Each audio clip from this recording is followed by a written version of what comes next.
Good evening, everyone, and welcome to the President's Forum. And LaTosha, if you can hear this, we'll invite you to turn on your video so we have the benefit of a full conversation here. It's working perfectly here in Geneva. And let me welcome LaTosha Brown, the co-founder of Black Voters Matter, to the President's Forum, to Hobart and William Smith Colleges, and for a really interesting and important conversation. I would say at the outset, we're in for a treat here of having LaTosha here. She's the best, and will provide important perspectives from her dazzling career of activism and engagement and civic engagement and voter registration. She is an important national player who takes an important space at the intersection of social justice and political empowerment, human development. I've had the good fortune of knowing LaTosha for several years. Mary and I are friends and valued friends with her. She is, I think, best described frequently as a catalyst for change. She has worked throughout the United States, particularly in the southern United States, but in 30 countries around the world. And her activism and commitment to social justice has been recognized as the White House Champion of Change awardee, the Spirit of Democracy Award, the Ms. Foundation Women of Vision Award, numerous others that really speak to her engagement in this space. She is, as I said, the co-founder of Black Voters Matter Fund, which is an important Southern-based civic engagement organization doing significant work in the Senate race in Alabama, and as so much of her work in Georgia really presents opportunities for our conversations today. She is a native of Selma, Alabama. She is a woman of many talents, including the fact that she is a jazz singer. And please promise me, if we're good, we will get some LaTosha Brown songs out of this before we close. But with that, LaTosha, welcome. Thank you so much for being here. Thank you, Mark, for having me. I'm really happy to be in this conversation with you. It's a good one. Well, let me begin, if I could, with this series of President's Forum that we have. Amy Walter, who you know from the Cook Political Report, kicked us off with perspective on the presidential race, the House, the Senate race. We then had Hugh Hewitt, the conservative columnist and radio show host last week, talking about the races. And on Wednesday, we will welcome John King from CNN here. So we're a range of things, and eventually winding up with Scott Jennings, who you certainly know well. So let me just start, because your work is operating at this important space of civic engagement, voting rights. You know Georgia well. So much of the challenges of voter suppression have focused on Georgia, the state laws that were enacted going back to the race and all the brave actions of Ruby Freeman and Shay Moss. So position 2024 race within your work of civic engagement, voter empowerment, the challenges that you see in this space and in this race broadly. So let me say this, Mark. One, I know people say this is the most important election in our lifetime. For me personally, I actually believe this year is the most important race that I've ever been engaged in. There have been other races, previous races, that I've participated in and not felt like so much was at stake as I do this year for a variety of reasons. And I'll share kind of what I think about what's happening this year in the election cycle. But I think it's kind of this, there's like these parallels, these different points I think that are important in this particular election cycle that we need to pay attention to, and we don't need to just say, oh, this is another election. I've worked in over, I think it's close to 60 races now. I've been doing political work for the last 35 years. I've done everything connected to political campaigns, from being a candidate to being the girl that was responsible for going to pick up the chicken boxes and deliver them at the polling sites for poll workers, to being a poll worker. Everything, every spectrum around that, to being an advisor, and to starting an organization that the goal of our organization is to build power. And so for this election cycle, the reason why I think that there is so much is at stake. I think that this particular election, unlike the other elections, I think there have been other elections that were really around what, which party or which person would come into power, right? What party would be in the power? And I think that that in itself is very important. And what policies, what policy agenda. What I think is very different about this particular election, I think this is a defining moment around American identity. I think this is a defining moment around, will America be the nation that goes forward, or is this America being the nation going backwards? And I'm not using this from a campaign slogan. I'm not using this from connected to necessarily even centered around the candidates. I think there is a real valid question on the table. I think that we're seeing the character of politics in this country change tremendously. And so regardless, even if I leave the candidates' names out of it, we're trying to normalize a circumstance that is not normal. What we've seen in this year alone, we've seen over 350 bills be passed around that literally are part of a voter suppression effort that we've seen throughout the country and the nation. So I think that there's a fundamental question around the future of democracy that we're dealing with. I think there's a fundamental question around how we see gender in politics in this nation, around women's leadership, and how are we, and whether we are, it's a larger question, because I want to get beyond the question of, do you support a particular candidate or not? Because I do support one of the candidates, but I'm not raising this in a particular framework of supporting a candidate. I am really raising this in terms of the nature of this election, that in some ways we are treating it like it's a normal election, and it is not. I will say we're also in this space that not only do we see the polarization that I think has become much greater and much more intensified. I think we've seen race and gender be weaponized in ways that, in terms of my lifetime, I know that in previous, my parents, my grandparents may have experienced that, but I've not experienced it at this level, at this intensity. I also believe that it is the way that we see ourselves around who is America and who are Americans. That question, that question is is at the forefront as well. And so part of the reason why I believe that this election cycle is so critical and so key, because I do believe that those questions are on the table. Some of the things that I've seen, and I will give an example of what I've seen. I've been doing this work for 35 years.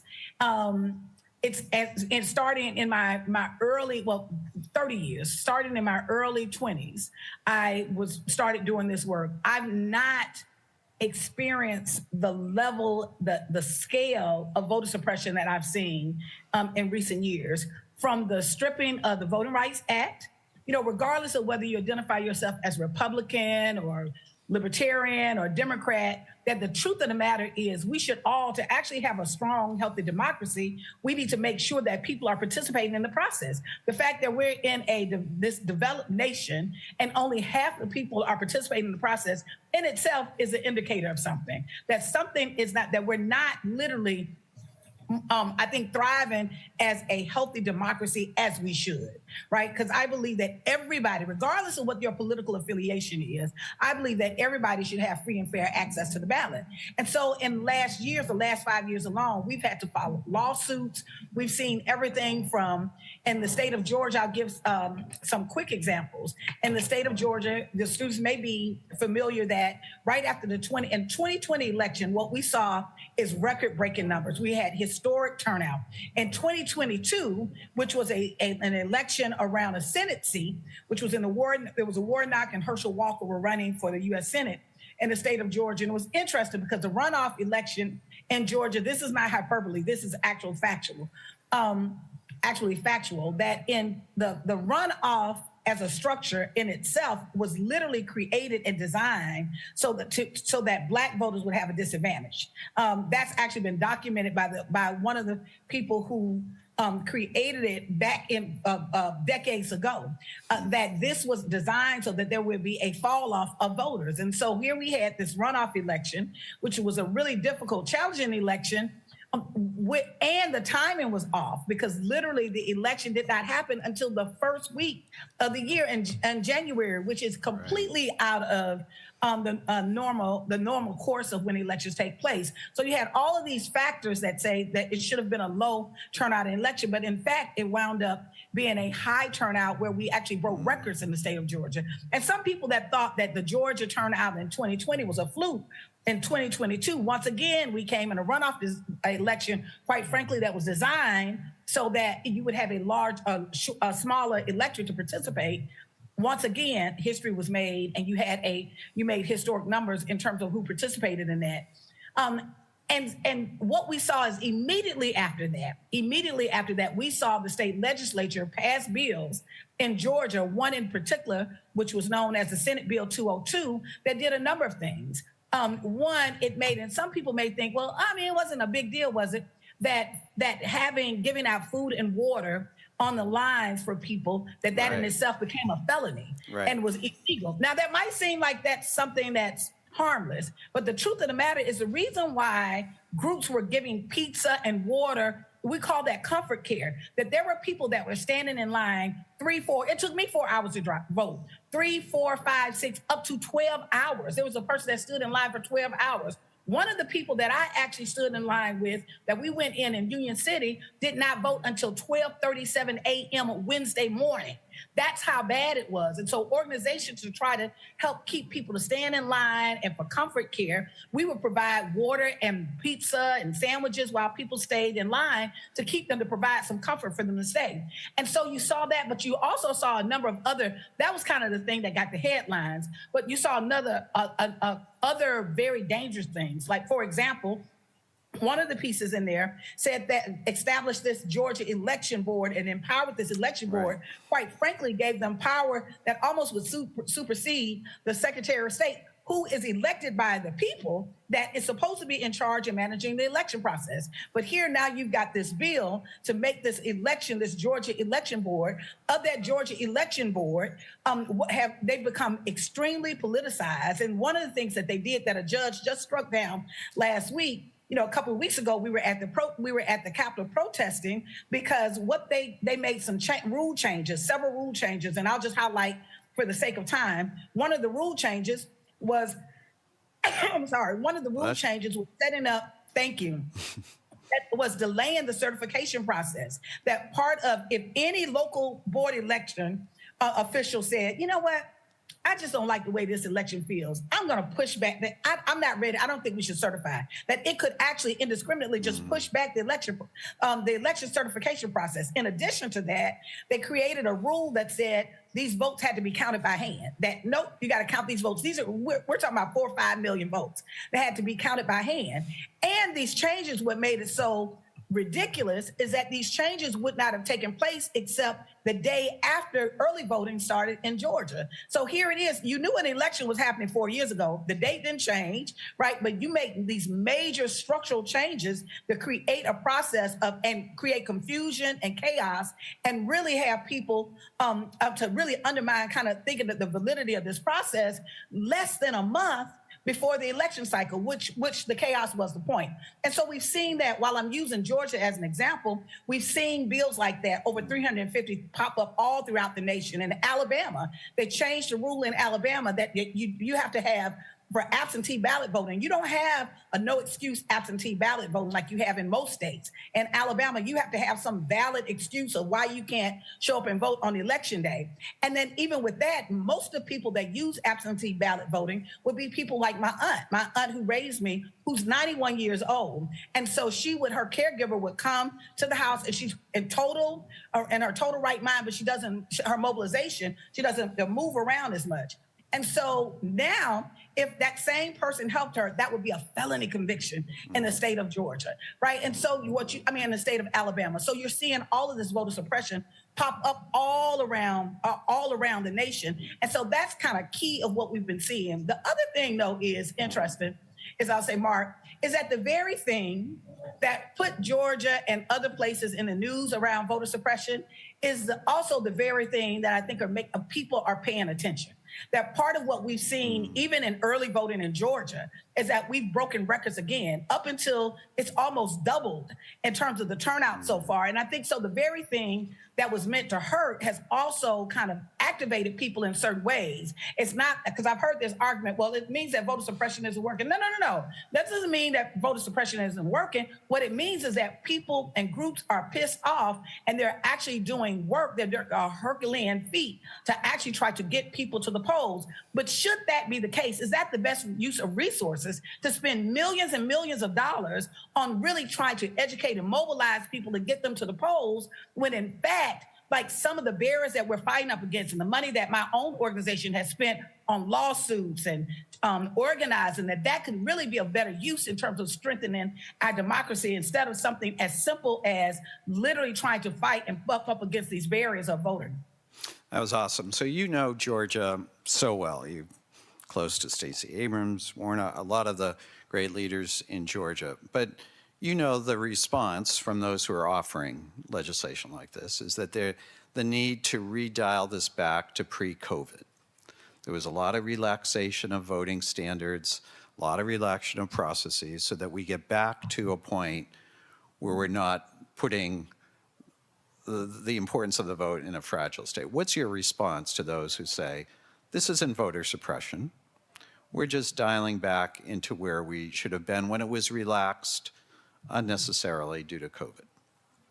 Well, one, I don't know where it's been relaxed. I think that's been the question, for people to have free and fair access to the ballot, providing multiple languages so people in different communities have access to the ballot. That's not dialing it back. To make sure that people who need assistance to vote are able to vote with assistance, that's not about dialing it back. I think part of it is a justification. It's the same thing, a reason why in the 60s, there was a justification of, well, if anybody wants to vote, if new people are registering, i.e. Black people, then what we need them to be able to know the Constitution. They need to recite the preamble of the Constitution. What seems like harmless is not harmless. What we've seen is, if you go back historically in the country, right, there's always been I call it the three-legged stool of voter suppression. There's always been three particular ways of strategies around voter suppression. One has always been around weaponizing the administrative process, creating a process or creating these rules that seem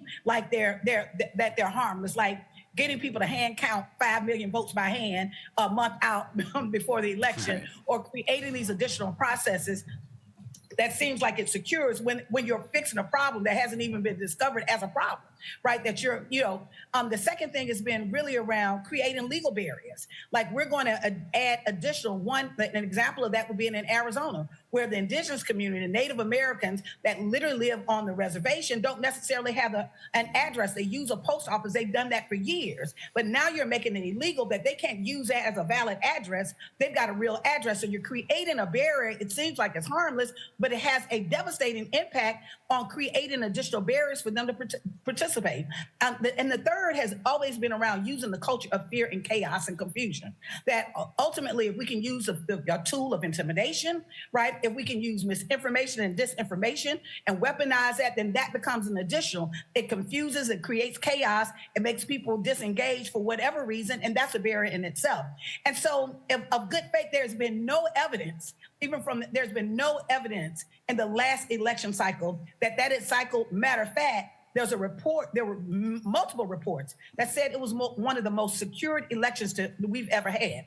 So then what is the excuse now? What problem exactly are we solving? What is the dial back? The dial back is, quite frankly, it is the dog whistle saying, we don't want all these people to vote. We don't want poor people to vote. We don't want communities of color to vote. We don't want women to vote in record numbers. Not all, but we just want the people to vote that think like us and think like us and will support our agenda. On some level, yes, parties are trying to both political parties are trying major political parties are trying to move their base out. I understand that, but that's a difference. Let's just fight it out fair, right? That's a difference than literally creating barriers so people never get to that point. And so what we're seeing is we're seeing an electorate that is much younger and more diverse. And it's interesting. That's part of the reason why, even though this is a crazy, crazy busy time for us, I agreed to have this conversation with you because the students that are in the room that are listening right now, they're really important and key and critical around shaping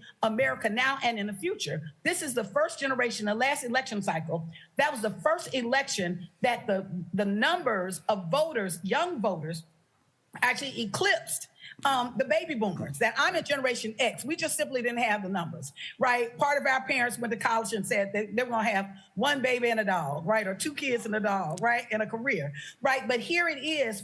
Now there's been a generational shift that young voters literally can dominate and shape the political landscape, right? Because no longer do the baby boomers actually dominate that landscape. And that in itself is a shift. And part of that, I think, is also a driver around the voter suppression. We need to understand, because we've seen the same thing from college campuses, where voting sites that have been on college campuses like Prairie A&M, Texas A&M, Prairie A&M, they've shut their site was moved. That college students they can't use their state ID, even if it's a state institution, that ID is not considered a state. And so it seems like it's harmless, but it's death by 1,000 cuts. That if you shave off a few votes, you shave off a few votes there, you shave off a few votes there, then that's one, then you can get the outcome you want. What we as Americans have to really be committed to is that we have to believe that every single person, even those that don't share our political beliefs, should have access to the ballot, free and fair and equitable access to the ballot. And what we're seeing is laws that are really punitive in nature and create barriers, although they said that there's harmless. Like, what is the goal? If only, let's just take this for consideration, Mark. So if only 50% of your population are actively voting, and that's on a good election year, right? Right. What is the need to create additional barriers that turn that process off even or make it more difficult for folks? What are you dialing back exactly? If anything, if you're saying that you're going to be the strongest democracy in the world, and you have one of the lowest voting participation in the world as a developed country, then what exactly are we dialing back? Right. Death by 1,000 lashes, as you said. Let me, because I'm joined here by my colleague, Professor of Politics, Dwayne Lucas. We're co-teaching a class together. So let me ask sort of a related question. I was struck by you talking about your organization that you founded, with the goal of the organization is to build power.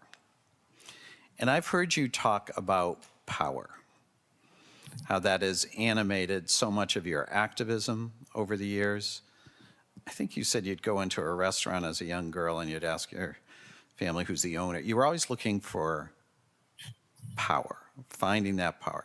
Can you build that out, how you think about that politically, how that has animated your career and your activism, and where you see the centrality of power facing us in the civic space? Oh, that's such a great question. So, you're right, Mark. It made me chuckle because there's a running joke in my family. I used to run my grandmother crazy. Everywhere we would go, I would always ask her, and I was a little child, and I was always fascinated with who was in charge to make this. Yeah. That was it. Yeah. Like I was like, Mama, we would go in Kmart, and I was like, Mama, who owns Kmart? And she's like, baby, I don't know who owns Kmart. We would go on the Dairy Queen, wherever we went. I wanted to know. And then the second thing, I always had this, even as a child, I would jump in. If there was a bully, I never liked to see people use their power or their position against people, to demean them or to hurt them or harm them. I don't know why that's the case. It's just how I'm built. It's just how I'm built. And so I realized as I got older that both of those things are really related to this interest and this intrigue I have around power and this idea of building power. And so when we started Black Voters Matter, part of what we felt is that our communities were not getting the kind of representation, that the way that we were even talked about in the media needed to shift, and we were not getting the kind of access to resources that we needed to actually build power. And so the way I see power is really just being able to exercise your agency. That and on the political tip, if there are decisions, every single decision about my life is being made by is being shaped and impacted by public policy. Where I live, how much I make, what I can buy, how I travel, every single aspect of my life. And so if those decisions are being made about me as a human being, I have the fundamental right.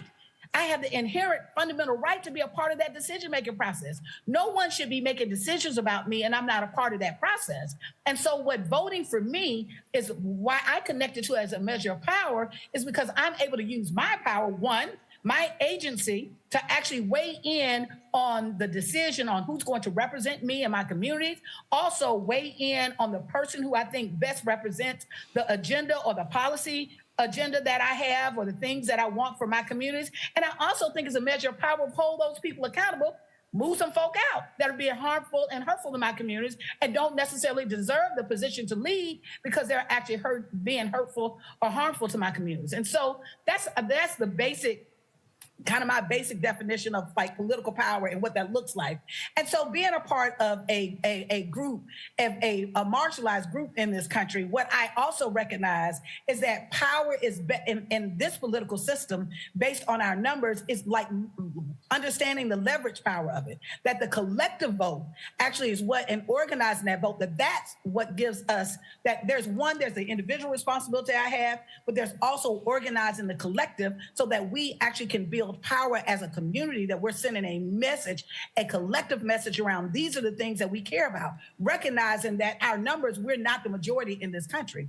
And so in doing so with Black Voters Matter, we decided, Cliff Albright, who's the other co-founder, and I, we had been organizing. I've done campaigns all my life and other work as well, social justice work and around the spectrum. At first, I was a youth organizer because I believed that that's what young people could do. And I did that for a number of years. And then I actually went in the Senate. Worked in the Alabama Senate. Then I became a lobbyist. And I was like, wait. In order to shape public policy, we need to get resources. And so I worked in philanthropy all along my journey and my trajectory. I was literally trying to make moves that I thought would actually help my community have more impact and more influence. And so at the end of the day, for me, power is the ability to be able to influence the outcomes that happen to you and your communities. And so with Black Voters Matter, the three interventions we said that we would make in terms of building power, Black political power, we were unapologetic about it. The three interventions would be, I call it the 3M strategy, would be money, movement building, and messaging. And by money, we wanted to make sure that we were actually putting money on the ground. We started the organization in 2016, we're really known for 2017. Was kind of the first big race that put us on the map. And what we did over the last 6 years, I guess going on 7 years, we've actually we've raised over $100 million. We've placed and invested over $50 million into Black-led grassroots groups all around the country. That part of what we do is to be able to provide from groups that are doing work, and it's not just around the election cycle. What we also thought was a missed opportunity, that oftentimes there's this extractive relationship between political parties and candidates in our community, that you only see them when there's an election coming out. Right. You only see them when you want something from them, and that in fact, we would be different, that we would work 365 days out of the year, that when there were floods in North Carolina and the people needed generators and help, we showed up. When people are actually organizing around reparations, we support that. We set up a reparations fund. When people are organizing around healthcare, we have a whole campaign called the Sick and Tired of Being Sick and Tired campaign to expand Medicaid. When people are organizing around climate change and climate justice, what we did is we're actually organizing around, we call it the block is hot, right? That we're literally organizing and connecting people on how environmental justice is impacting their utility bills, how it's impacting their farming. their farming cycles, and what is it that we can do around it. And so part of our work is ongoing, not to have this extractive relationship with communities, but actually have this true partnership where we're giving resources. And then the second point was around the movement building. What we believe is that if you build a healthy ecosystem of organizations that are doing this work, that what you do is you actually lift up this opportunity of having the greatest influence. And so for us, it wasn't just working with groups that do voter work. We're working with civic groups and NAACP people. We're also working with groups that do education reform work. We're working with groups that literally care about the environment. So doing work around how do you use the land. We're working with those groups that are on the front lines that show up when the community is needed. Everybody knows in their community when there's a fire, who is going to show up, who to call. And so those are the groups that we work with. And then so that was our second strategy, is really working with groups. In all the states that we work in, we have 12 core states. We have anywhere from 20 to 100 organizations that we work with, that we convene every single month, talk as a thought leader around strategy, around resources, and how we go forward. And then the third piece was around message. We were very clear. We were very upset and frustrated with every time we would hear Black voters, it was like we're a footnote. Or even if we're talking about Black voters, it would be in this vacuum. Like there's a conversation right now that I think is in a vacuum around Black men voting, but that's another story. We'll get to that. But that it was in a vacuum. And so ultimately, what we did is we were very intentional that we would be on the front lines of shaping the narrative, that there are no red states or blue states, that there are people states, that who make these states are people. And then what you see is a lack of investment, a lack of engagement, and that you can get the outcomes that you desire in the state if you invest in people, if you listen to people, and you have a plan to organize folks on to get something that they desire for themselves and their communities. I love that answer, and I commend it. This will be good that we have this, I think, as a testament to civic engagement about power and agency. So I thank you for sharing your own history, LaTosha, through that lens. But let me kick it to Professor Lucas here, who wants to pose a question to you. I actually have two. The first Typical one is a two-parter. politics professor, LaTosha. He has two questions. My students will tell you I try to throw 5 or 6 questions into one actual essay, but when I can't do that, I'll just go with my. So my first one is, you've talked a lot about, so we're now talking about voting. Why do people actually vote? Why, what's the rationality of voting? How do you get people to the polls? And I'm curious, like, what are your thoughts of what's driving people to the polls there in Georgia? What would drive people in New York? And what's driving this young generation to the polls today? Yeah, good question. Oh, that's an excellent question. So thank you. You know, it's interesting. I've seen the evolution of organizing in many ways. I remember, but I'm a native of Selma, Alabama, and so when I first got introduced to this work, part of the argument of getting people engaged was particularly I'll say Black voters in particular. Was the fact that people died for you. There was this movement in the 60s and voting rights movement, and Dr. King, people put things on the line for you and they died for you. And so that was my mantra. That's what I used. That's what I believed. I believed that it was obligatory, that it was your obligation as a Black person, that there was so many sacrifices for us to be able to have the power and access to the power of the tool of voting, that it was obligatory, that you needed to vote in respect of your ancestors, in respect of the work, in respect of our communities. And so one day, as a young organizer, I was organizing. I think I was somewhere in Alabama. I was in Alabama, and there was this young man there were a group of young men that were outside, and there was a young man sitting on the car, and he challenged me on that. And he challenged me on such a way that I tried to continue with that argument. And I knew in my heart that argument wasn't solid. Like it pierced me. He was like, no, really, why should I vote? You saying that I need to vote about something that had 60 years ago and then what I'm dealing with right now? And so it really it shifted my perspective around why should we vote? And it made me really go back to the drawing board for myself to realize, like, what is it? Why should people vote? Like, what is the reason? And, you know, and I think it's a multiple prongs around that. But one reason why people vote or why people don't vote, and this may not seem logical for some, but part of it is really driven by belief. And it's really driven by, do you believe that you have power to change an outcome or not? Do you believe that there's enough? Because part of my what I learned early on is my goal is not to get people to believe in this system. That's not what my goal is.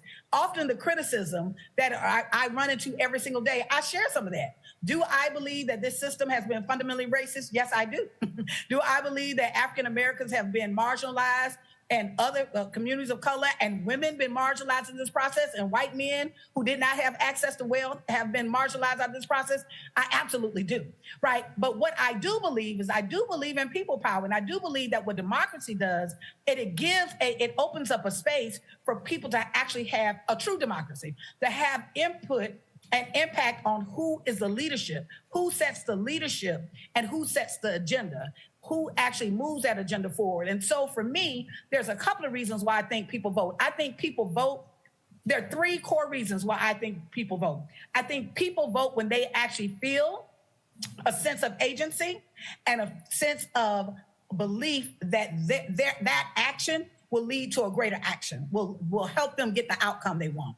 The second thing is sometimes people vote, even when they're not voting like consistently, they believe that there's something that is happening that they care about, that is either so egregious or there's so much hope that can move things forward that they vote because there's something that has actually kind of touched them or tapped into them. And then the third reason why I think people vote is people vote because they believe in leadership. There may be some leadership or someone in place that represents them or they believe that represents them. And all of that, to me, if I were to boil all of that down, it's about power. Because ultimately, each of those, if you follow the thread to the end, that we all want some measure of power to impact the things that are happening to us. We vote because we want to have better education. We vote because everybody, whether you're Republican, a Democrat, a liberal, or whatever, ultimately people want to have some kind of outcome. And they're voting because they believe that there's some measure of their power, their agency is going to help get that kind of outcome, whether it's attached to a leader, whether it's attached to a particular referendum. But what I found is the biggest thing around people not voting really has been centered around belief. It's not that they don't want better. It's not that they don't think that they deserve better. What they don't believe is they don't believe in their own ability, or if they are voting, that in any way that it really it will matter. Or they may not believe that this particular position, right? It's interesting because I had an interview today with a major TV network, and they were asking about this shift around a prosecutor and DA around with Vice President Kamala Harris. And what I've seen on the ground and what I've seen in recent years is it's shifted drastically. When she ran in 2020, we could not talk to anybody, and that did not come up. We are not hearing that as much now. But I don't think that that's just about, there's a variety of reasons. I don't think that's just about her. I think part of that is what we've also seen in the last 4 years, we've seen last really 6 years, but 4 years as well. What we've seen is a lot of organizations that are doing work around DA races and prosecutors. And so there's been, and I think there's been an education element to the communities to recognize that particularly for the Black community, that position in itself, literally that we have to pay attention, that it matters and is important in understanding what it does. And so I've actually seen a shift in my own organizing on the ground on how people actually relate to that particular kind of position. So I'll stop there because I know. No, that's I hope that answers your question. And thank you. The second part, my second question is, in conjunction with HWS Votes here, our organization gets students to register to vote. Our students, our class are doing group projects in which they're going out and working with particularly the college community, but we're trying to get them to do the Geneva community as well, to just inform them, educate them about the election, ways of voting, ways of participating. Like we're having a debate tomorrow night. At the end of the week, there's a panel with politics faculty members. Next week, I think there's going to be a panel with female faculty members talking about elections, issues, and things like that. And I think the kicker and the part that students may be contacting you about when they write this up, is how do they measure that impact? how do you measure the impact of your work in this election and multiple elections? I'm gonna measure my impact on a win, but like if we win, that's the impact. That's the measurement. No, but seriously, I was asked this question the other day around. A matter of fact, I was doing an interview on CNN the other day, and I was asked this question around. There was high voter turnout, and who did I believe benefited from this high voter turnout? And my answer was all of Georgia benefits from that. That yes, while I think that there's a win where we may want a particular candidate in office or a particular party in power, all of us may have that attachment. I think what we have to step back and recognize the real win is when everybody is participating.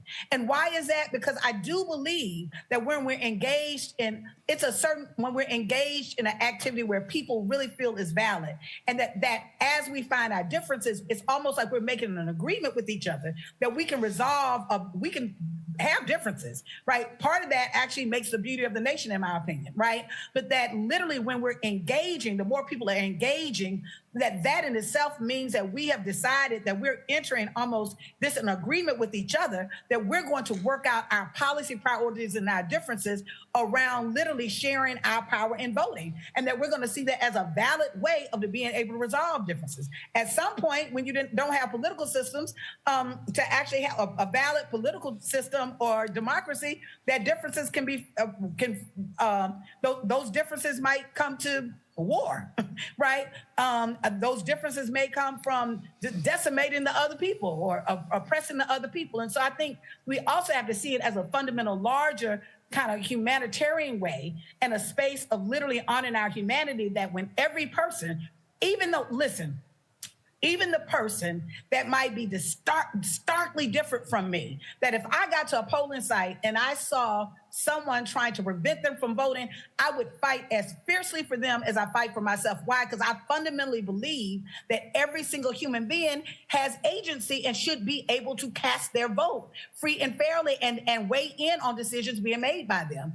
And so when we're doing our work, we have set goals that we're doing work. And particularly on, I'll say my nonprofit side, I have a C3, a C4, and a super PAC. So we do quite a bit of work. And so when I'm on my C3 side or my nonprofit side, it's a capacity building institute. Our goal is just to increase the turnout.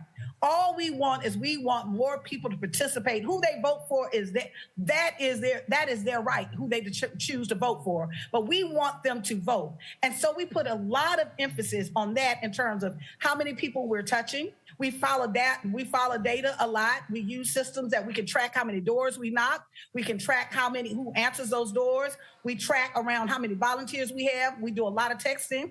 I think in the last month alone, we've sent out 50 million texts to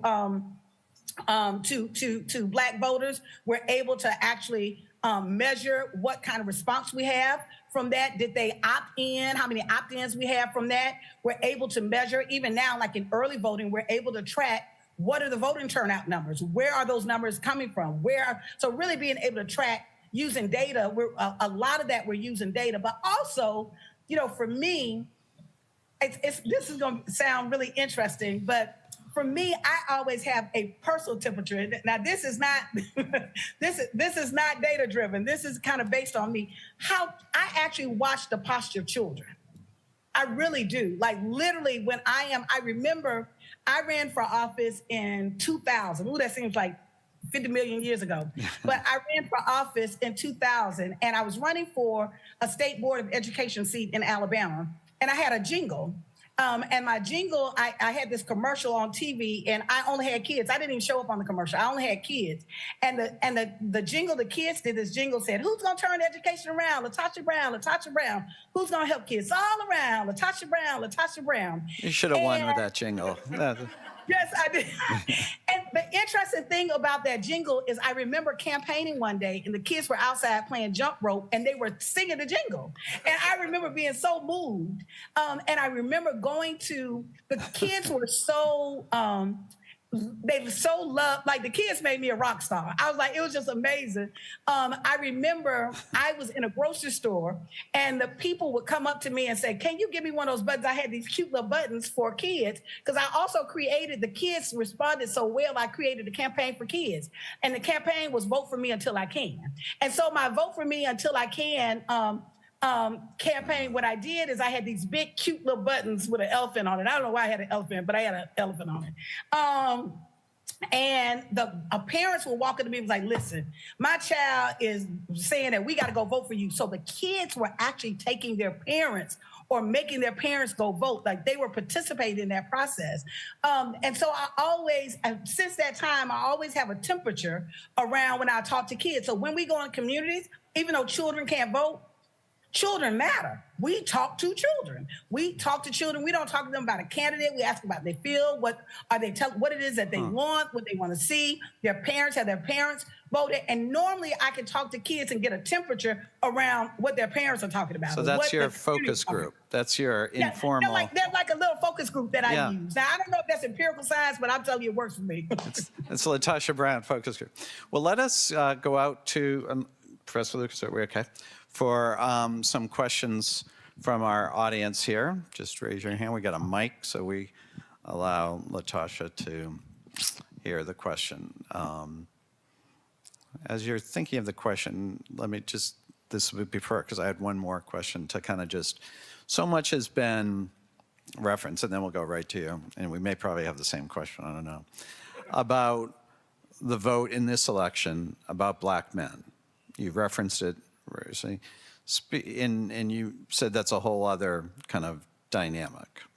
But what is, I assume you're asked this all the time, right? The question that candidates can present, it's doing better or worse for their own agendas.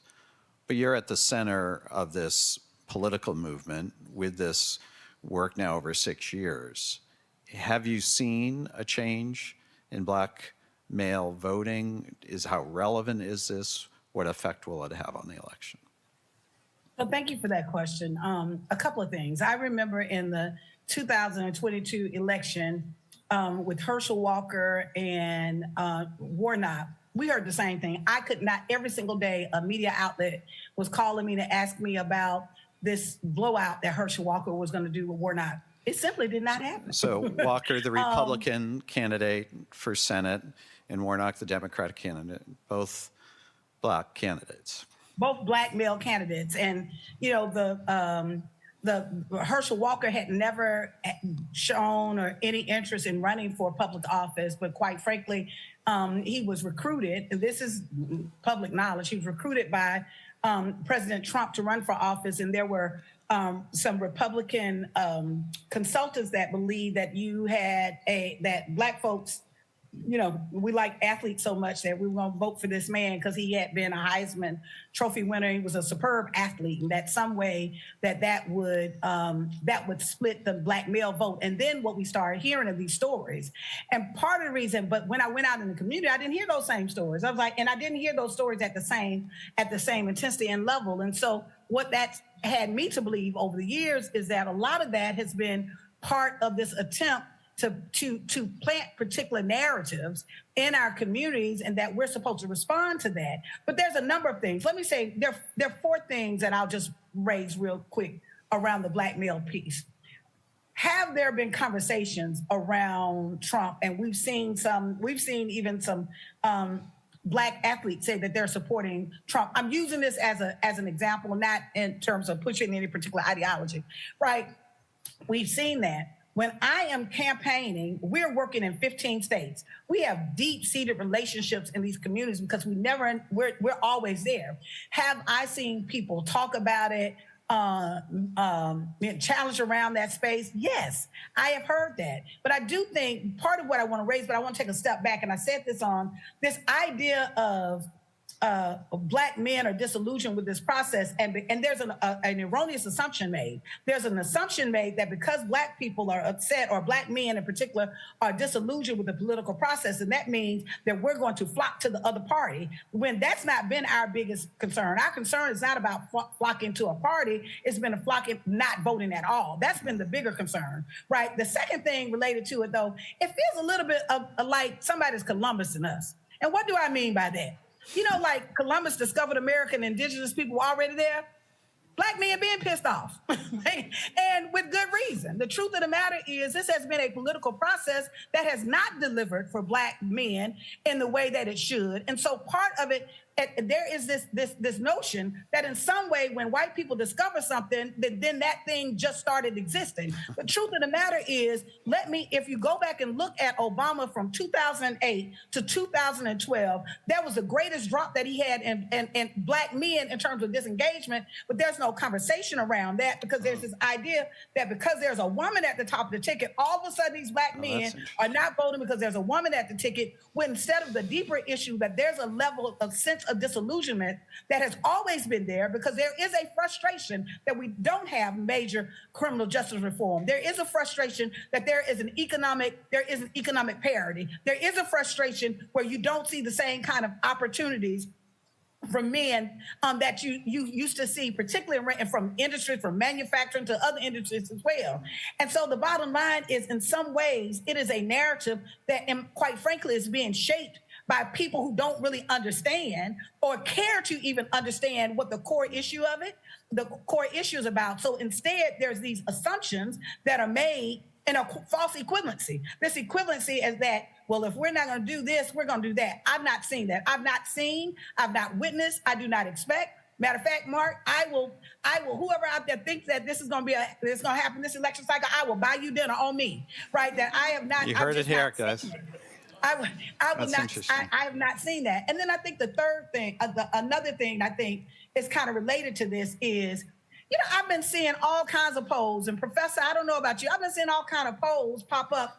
Where are those polls from? We have never seen this group before. You know, I'm looking at sample size of 200 or sample size of 100. So let me get this right. So you're talking, and you know as well as I know, that you can frame a question a particular kind of way and get the kind of outcome you want. And so I'm saying that because I have not seen this massive now. And I think that there's this idea of conversation and commitment are two different things. Are there more people talking about Trump? Absolutely. Is that going to equate to commitment? We're gonna see. I don't think so. But the bottom line is there are elements that are out there that are around now all of a sudden, because media is paying attention. And I think this is the last element I raise. In this particular election, more than any election that we've ever had in this nation, we are forced to deal with race and gender. We've not really been forced to deal with that at the level we're dealing with it now. And so who also sits squarely in that space are Black men. And so I'm raising that because I do believe that this question around gender and race, there's a media-worthy question around that, but I don't think that is being driven by the behavior of Black men. I think it's being driven by a particular kind of narrative and some assumptions that have not shown themselves to be true. And I think even valid in this moment, that there is a larger issue at hand around the critique of a political system that people have felt that they've been left out and marginalized. But we're not hearing that analysis. We're hearing the analysis that Black men are upset and not going to participate because it's a woman that's running, right? And so I think that in some ways, and if more people hear it, it's kind of like marketing. Part of the reason why we've seen, I mean, it's not by accident that you've got a candidate that continues to repeat things over and over and over and over again. Because in a country where people have literally been marketed to death, because America in some ways is a big commercial, right? Have been marketed to death, that the repetition in itself is a part of marketing. And that at some point, if people continue to hear and hear and hear that story, they start to believe that. And so I'm meeting people now that say it and repeat it as if it's factual. I can talk to people, you know, the students that are listening, I hope that you really are developing a critical analysis of everything and everyone, including what I'm saying, that ultimately that it is important that we have discernment and an analysis, because right now I can literally talk to someone for 10 minutes and I can almost tell you what apps they got on their phone. I can tell you what networks they're listening to, because we're thinking and we're saying the critical issues that we're hearing over and over and over again. You know, we've decided that what people don't know is that even abortion, while it is an issue now, isn't an issue now because it is a question around reproductive rights and justice, but it was a manufactured issue, that it was actually created to be an issue. So now the whole country is divided based on this particular issue that was not a organic, natural issue that we were concerned about. Now, of course, as a freedom and a right, now it's a core issue, as it should be. But my point is, we've got to use more discernment and be more forward thinking and use a critical analysis as we're getting this information, this political information that we're sifting through. Well, that's why we're at a liberal arts and sciences college with great students and a student question right here. Or right there. Perfect. Renee. Hi. So as the work that you've done with Black Votes Matter in terms of helping to eliminate or reduce voter suppression in all these different states has been wonderful and amazing work. And as we're thinking about where does the work go next? So we're always going to have elections, we're always going to have leadership, we're always going to have things that we need to do. But then where does the work go next? As we're thinking about, yes, Black votes matter, right? And so how do we move from protecting the voters, doing the things to get them out there, encouraging them to do whatever they need to do, to move beyond not just how do you get the Black vote, but how do you keep the Black vote? How do you continue to put in work and legislator that helps, not certify, but identify Black people, right? And not just Black people, but in general, like marginalized folks in general, right? Because I think a lot of what I have heard and what I know from folks that are around me as I'm engaging with college students on a day-to-day or whatever, it's just, yeah, you make all these promises on the campaign trail, you make all these things, and what I'm also seeing now is some parties, what I would consider pandering to Black voters, right? They're doing things that they think Black people want to see, but not necessarily answering any real questions about how the work that they're going to be doing in the office will actually be beneficial to folks and in the different things. And all of the issues that are on the table are issues that affect Black voters, period, right? And so understanding how do you not just get the Black vote, but maintain the Black vote? How are politicians, how are our electorates being held to the table or held to the count of getting the vote? The future, yeah. Yes, absolutely. One, thank you for that question. I think there's a number of reasons. I think one, let me start with the name of my organization. The name of my organization is Black Voters Matter. And let me say that, the reason why I'm saying that, we intentionally named it Black Voters Matter and not Black Votes Matter, because there are a whole bunch of people that care about Black votes and don't care about Black voters. And we were clear about that. And so what we wanted to do is center the power of people and say that the way that you change is not necessarily, I'm the first one to tell you, listen, although my entire adult life, on some level, I have done political work, I'm the same one that believed that literally when we're talking about true liberation, it will not come from voting. That's not what I believe. What I do believe is that voting has a tremendous amount of power of literally being able to shape public policy for the reasons I said earlier, select leadership, and then hold people accountable who have worked against your community. But I also, when I'm working, I'm also very clear about the limitations of voting. Sometimes I think in order for us to get people to vote, and not my organization, we try to be very balanced around that. We're very open and balanced around what the limitations of voting, because I think sometimes there are efforts to try to for the sake of getting people to participate in the process, they're going to promise the world, the sundae, the cherry on top. And the truth of the matter is, there's in some contexts that there's only so much that you can get. There's only so much you can do as a DA or as a senator or even as a president. There's some things that even when we're talking to folks that they really don't know what the president can or cannot do, right?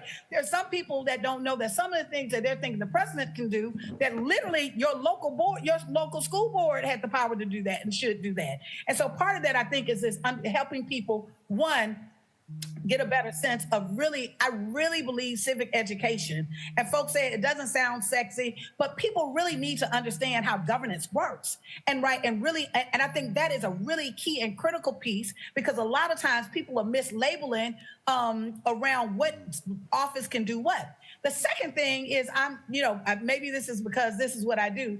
I really believe in the power, organized power. I believe no matter what law exists, I don't think you can policy your way out of something. I don't think policy in itself solves the problem. For example, Brown versus the Board of Education was what year? That was 1954. Most schools did not get desegregated until the 70s. That unless you are organizing people power, policy in itself, by itself, may or may not necessarily work. And so it's really important that as we're saying that how we're going to hold folks, how we're going to get the outcomes we want, I think the second thing around using voting as a tool, I don't think it's the only tool. I don't think it's the tool, but I do think it's a critically important tool that you have to use, because it sets in place the things that I said earlier. The third thing that I think is really important, and I talk about this often, I really think we have to radically reimagine what are the possibilities that exist, or what it is that we want. That oftentimes people are not really, if you get down to the third question of asking people what they want, they don't know.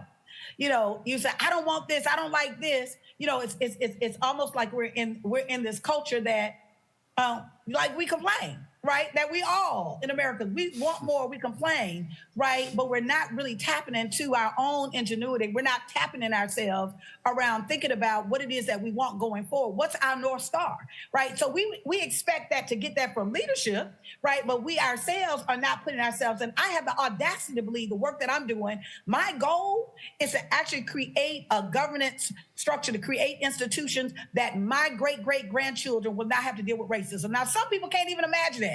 There's some people that imagine that racism is not my birthright and it's not my inheritance. And I am not going to accept it, that it is a norm and should be a norm, and neither should it. And just like if we can put a man on the moon, if we can have a satellite that can handle and shoot out information and calls, then certainly we can figure out ways that we can actually engage each other as human beings in a way that we respect each other's agency. And so part of the other piece is really pushing this envelope that I want students everywhere I go.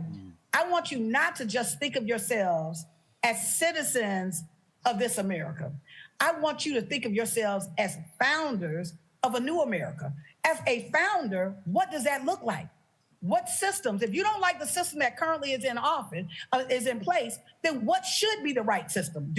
What should the judicial branch look like? What should the legislative branch look like? What should the executive branch look like?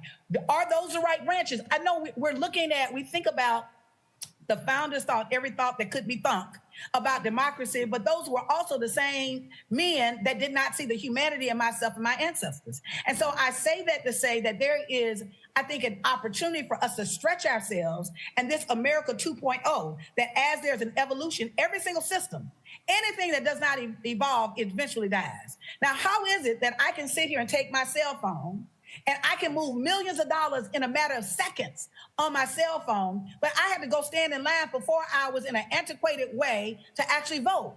We have to really recognize that the technology exists for us to be able to vote. There are people that do it every time. There are people that do it in this country. Folks abroad actually are voting and casting their votes online. And so ultimately, I think that as we're talking about, and to your question, going back to your question, I think we've got to participate, do the work, and with the current governing system we have, because it's just the truth, it is what governs us. But we also got to radically reimagine the possibilities of what needs to exist. If we don't like the way that things are going, then what is it that we need to create, we need to form, that will actually take us to the next level? And then I also think that the future of America is really it's not, like, I'm one of those people, I don't think that our politics are going to save us. I say it all the time. It's my favorite phrase. I believe that our humanity is going to save us. That ultimately, right, really what's going to shape our politics is how we value each other, how we value our humanity. At the end of the day, what we have become in some ways are political avatars in this nation. That I'm on the blue team or I'm on the red team. And the red team got to kill the blue team. The blue team got to kill the red team. And then ultimately, not create the grace and space for each other to really be able to build the texture of this country in disagreement, in compromise, and leaning into this idea that fundamentally what we can do is we can actually create systems that can serve us better, that can be more inclusive. Think about an America what is so wrong with an America that everybody that works get paid, right? I just don't understand what's wrong with an America that everybody got health care. Poor people not gonna be sick. I mean, I'm so confused, right? About why would we not want a nation that everybody in this nation, and the truth of the matter is the resources are here right now, not where we got to make them up. The resources are here right now. There's enough resources for people's basic needs to be met. Like, I can guarantee you people would be nicer. I can guarantee you that crime would go down. I can guarantee you that literally people would have healthier, fuller lives. But we are approaching this nation as if we're each other's enemy. And we're approaching this nation that in order for me to win, it has to be I've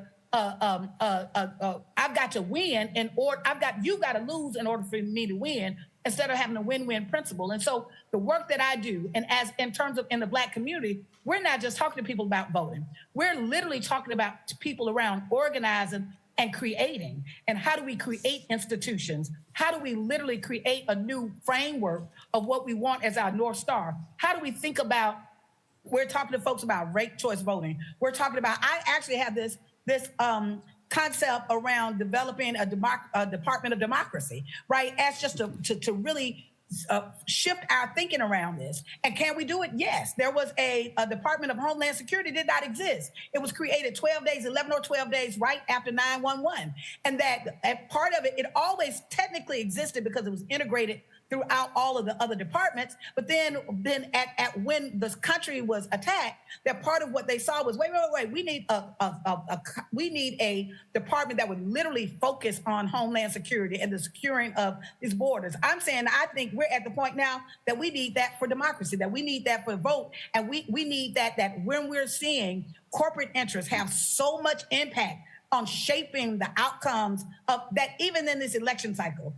Will be the most expensive election in the history of this country. This is unsustainable. That ultimately, even in the Senate race, you had a $51 million Senate race. That's unsustainable. And so we've got to think differently. And we need some people just like you and others that are really thinking that, no, I don't want you to accept how you're going to make this be right. No, what I want you to do is to participate. Use your power and participate in the governance of now, because that's where we are now. But also use your brilliance, your imagination, use your creativity and your intellect to think about how can we create systems to get that kind of outcome, because currently we don't have the system that will support, I say this everywhere, that would support a multiracial, multi-generational democracy. It is not in place right now, but there are elements that we can use to actually create that. But we do need more people entering the process with new thoughts, with new ideas that can actually take us to the next level. Oh my gosh, LaTosha, that was just a great kind of close to, I love that, I wrote it down. Think of ourselves not just as a citizen, but as a founder of a reimagined America. That is a profound thought that you leave us with. We thank you so much for your time here. Great engagement with our student questions and others. Professor Lucas, thank you so much. We're going to get you up here to Geneva. This Zoom is fine, but we need you here on campus. LaTosha, Mary's here, and we're looking forward to hosting you at some point. But thank you so much for joining us. Thank you, and I'll just say, well, the first thing I did right was the day I started to fight.